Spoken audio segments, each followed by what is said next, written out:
நீயும் என்னை பிரிந்தால் எந்தன் பிறவி முடியுமே.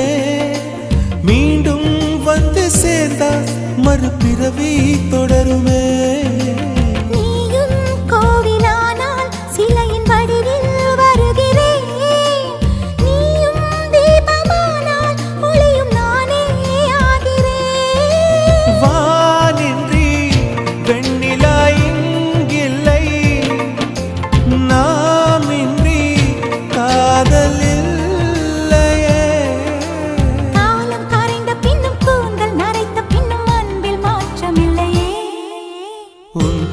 சொல்ல ஆசைதான், உள்ளம் முருக ஆசைதான், உயிரில் கரிய ஆசைதான்.